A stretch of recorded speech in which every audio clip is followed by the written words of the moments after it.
Les éperviers du Togo version Libombé Daré ont entamé le périple des éliminatoires de la CAN Maroc 2025 par un match nul de parité 1-1 face aux Lone Stars du Libéria ce vendredi au stade de Kégué. Après une première période de jeu sans but où les joueurs togolais ont surtout partagé dans un faux rythme avec des pertes de balles fréquentes et des approximations technico-tactiques, le stade de Kégué connaît le réveil de ses ambassadeurs à partir de l'heure de jeu. La bande Animobé Daré agressive multiplie les offensives dans les abords du goal libérien. Ces efforts seront récompensés à 12 minutes de la fin du match. Kevin Danke va à cet instant scorer. Kégué chavire de bonne. La joie cependant va vendre dans le temps additionnel. Gibson William égalise pour le Libéria. Un but partout. La malédiction se poursuit pour le sport roi togolais déjà en panne de souveraineté à domicile depuis des lustres. On a un sentiment de déception. Nous avons espéré cette victoire jusque dans les dernières secondes du match. Pour le coach libérien, le match nul reste une belle performance. L'objectif initial est de vaincre, donc à défaut de ne pas vaincre, on se contente du match nul. On a mis notre attaque en place. Après le match nul contre le Libéria, les éperviers sont attendus à Malabo pour la deuxième journée des éliminatoires de la CAN 2025. Que faire pour éviter la catastrophe? La patte Libombé Daré, je ne vais pas me cacher, comme je l'ai dit ici déjà, sur le peu de temps qu'on a eu à travailler ces principes de jeu. Et le plan de jeu mis en place, c'était d'évoluer en 3-5-2.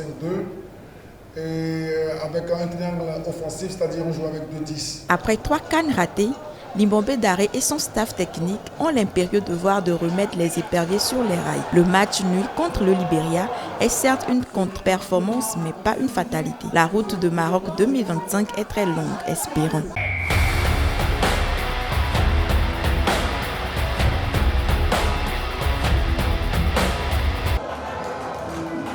Stade de Kégué, dimanche 25 août 2024, Asco de Kara a rendez-vous avec Deportivo Mogomo dans le cadre des préliminaires de la Coupe de la Confédération africaine.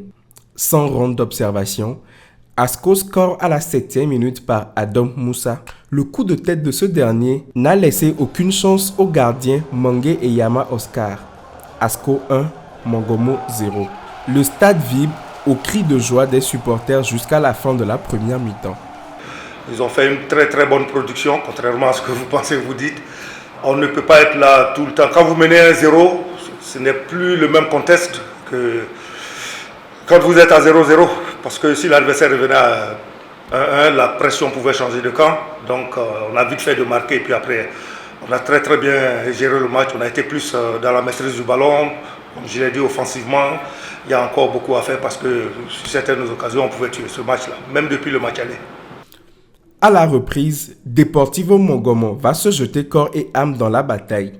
Miguel Nzang et ses coéquipiers vont se heurter à la solidité défensive des Kondona, Adjessi Georges, Mahadi Oussama, Abalo Deni, Kloukbo Kokou et leurs partenaires ne lâchent pas du terrain. C'est difficile à accepter. C'est un match de football. Donc 1-0 à la 7e minute. Ça, c'est un but matinal, mais malheureusement, on n'a pas pu égaliser. Félicitations à l'adversaire et bonne chance pour la suite. Tout est bien qui finit bien. Amani Yao Lambert pense déjà au prochain tour. Il y aura 2 confrontations. On essaiera d'avoir des vidéos. Et puis après, chaque match n'est pas le même. Le contexte, il va changer forcément. Donc voilà, c'est la dernière bataille pour entrer en phase de poule. Aucune équipe ne sera reversée puisque cette condition-là recherchée. Donc je me focalise beaucoup sur le travail de mon équipe. Rappelons qu'avant de rejoindre la phase de poule, les Kondona affronteront au second tour le Djoliba FC, un club malien. L'admission à la cour des grands passe par là. C'est une haute paire de manches.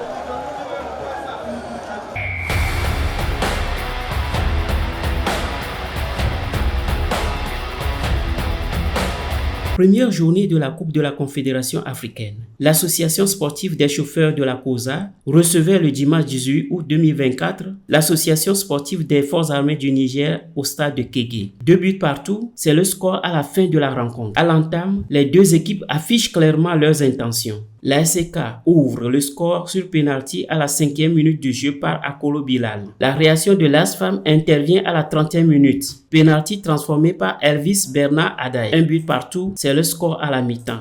So our plan, like I said yesterday, hier lors de la conférence de presse d'avant-match, nous avons mis une stratégie en place qui consistait à les observer. Ensuite, au cours de la deuxième mi-temps, nous avons insisté sur leur point faible, qui est de ne pas savoir garder la balle.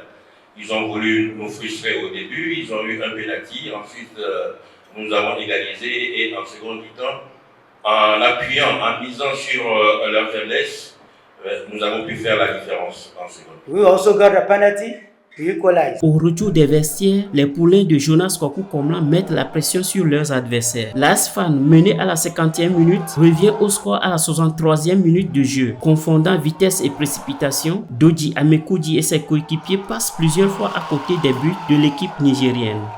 À la mi-temps, on a bien entamé le match parce qu'il y avait plus de rythme dans le jeu. On a scoré. Mais à un moment donné, on est tombé dans cette facilité où on a laissé l'adversaire prendre le dessus parce qu'ils étaient dans leur temps fort. 2 buts partout à la fin du temps réglementaire, Jonas Kwaku Komla pense relever le défi au match retour qui se jouera dans une semaine à Niamey.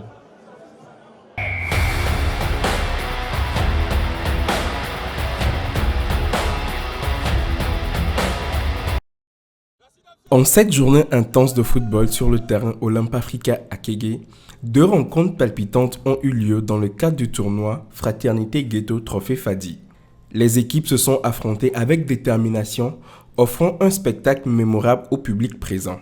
Le premier match de la journée opposait l'équipe de Racine en noir à celle de Barracuda en blanc. Dès le début de la seconde période, les joueurs de Racine ont pris l'avantage grâce à leur numéro 11 Charles Firmino qui a marqué un but décisif à la 46e minute. Barracuda n'a pas tardé à réagir avec leur propre numéro 11 Totti qui a égalisé à la 56e minute.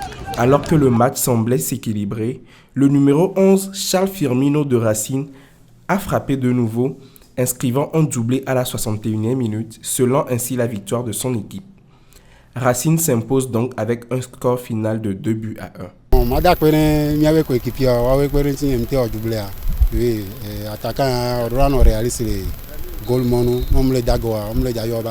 Kemi va tutuban de Kemi pour équipe adversaire a mis que sous-estimé au tutuban.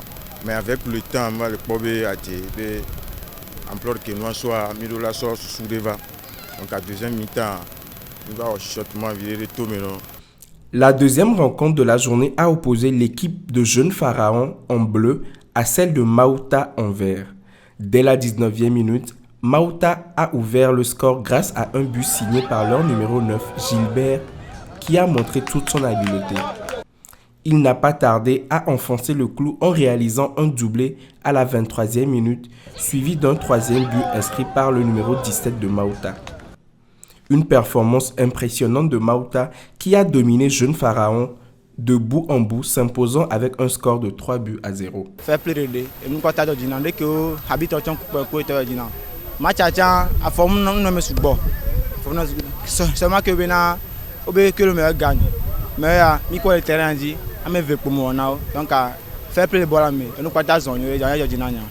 Adversaire qui me do go et bien nous millionnaires donc en étant va et me le jeu correct toi même nous que il a so affronter donc on est s'apprêter nous nous voilà ngona choco ndo. Keke Foli, technicien sportif, a partagé ses impressions sur les matchs de la journée, soulignant l'intensité des rencontres et la discipline des joueurs sur le terrain. Moi particulièrement, j'ai assisté à un beau football, le fair play, des tactiques de jeu plaisant. Je remercie les organisateurs et je les encourage à pérenniser cette initiative et à analyser le jeu avec le temps, avec le fil du temps. Il y aura vraiment de beaux spectacles, de belles impressions et que l'avenir est prometteur pour ce tournoi. Les équipes ont été félicitées pour leur engagement et leur fair play tout au long de la journée. La compétition se poursuit, promettant d'autres surprises pour les prochaines rencontres.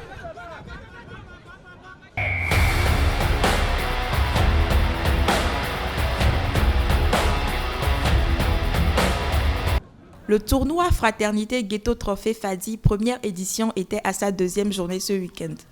Dans la poule A zone Lomé Golf, Cité de Dieu de Ahanukope a battu Barracuda de Bekamalodo 1-0. L'unique but était l'œuvre de Dominique. Da Silveira Kwame, le capitaine de Cité de Dieu, exprime ici sa joie. Il s'est passé de spécial. Nous avions joué comme d'habitude. On a été serein. Nous avions une équipe. Nous avons respecté les consignes du coach. Et puis ça a payé. Nous, on est contents.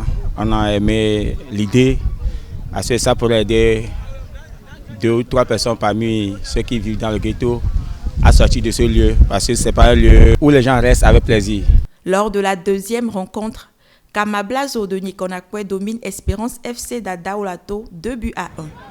Bébéou Jérôme a marqué les 2 buts pour Kamablazo contre le but réducteur de Dalmeda comme l'envie de Espérance. Bébéou Jérôme, le capitaine et buteur de Kamablazo, très content. Oui, je suis très content parce qu'on avait besoin de cette victoire pour se qualifier pour le prochain tour. Donc on va faire l'effort pour gagner le troisième match. Dozunu Eric, le capitaine de Espérance FC, malgré la défaite, reste fair play.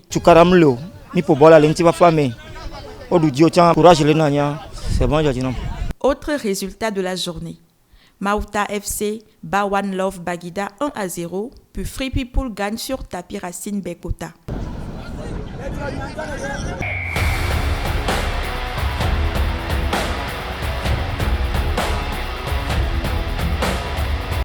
Le terrain de Nazo d'Akege a connu une grande affluence ce mercredi 11 septembre 2024. Un match passionnant et de très bonne facture a opposé Zozo Mafia de Gbetchogbe à Flambeau FC de Segbe. Dès l'entame, les joueurs de Gbetchogbe ont affiché leur intention en marquant un but dès la première minute. Ce qui fait de Kossi Bleu aussi l'auteur du but le plus rapide du tournoi à ce jour. On a gagné le match, donc je remercie à tout le monde. 7 minutes plus tard, Mawa a Djogblé doublé la marque. 2-0 à la première mi-temps.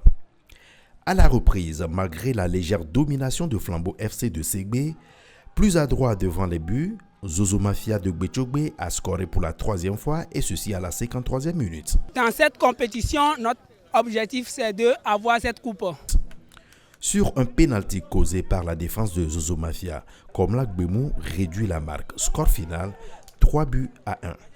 On a entamé le match, on a pris 2 buts très tôt, donc c'est ça qui a fait que le temps aussi a été très court, donc c'est ça qui a fait qu'on n'a pas pu égaliser. Mais en deuxième partie, on avait voulu entamer pour égaliser, mais chemin faisant, on a encore pris un 3e but, c'est ça qui nous a encore pénalisé. Mais vers la fin, on a obtenu un pénalty et on a transformé ça.